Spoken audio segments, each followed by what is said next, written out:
character artist is to take the concepts and interpret into 3D models for the world. My personal favorite creature that I got to work on Dragon Age Origins was the Darkspawn Ogre. We tried to make the ogre so terrifying in his appearance that the player wouldn't believe that he could actually beat it in combat. I was really looking forward to it. The concept was very unique, and it was a bit of a challenge to actually bring it into the 3D environment with the different elements. It might seem like a strange thing to say when working on a fantasy game, but realism is a very important part of this process.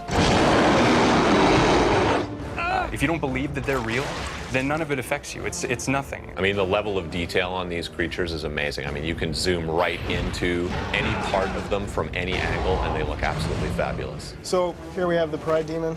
It's one of the largest creatures in the game. From this concept, we'll make a 3D concept out of it.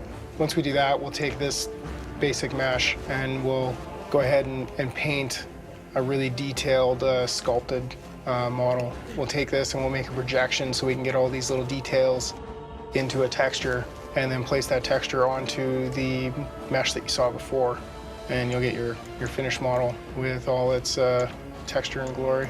Making a creature scary is more than just making it big. It's really the way the creature moves that indicates its strength, its mass, and its bulk. Animation is really about performance, and the same way that an actor gets prepared for a role in learning and studying what this character thinks, what this character feels, the animator is, it's his job to bring that to the character in a more digital form. The great thing about working on Dragon Age is that the animators have the ability to start bringing not only humanoid characters to life, but also larger characters, more interesting, dynamic characters like dragons and ogres and the undead.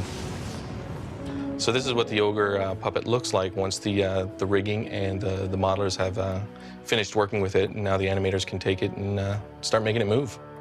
Sometimes we would just act it out, like get up and physically act out how like an ogre would move. As you can see, when the ogre hits the ground, his entire body shakes from the massive impact of his size, and that's a really nice detail.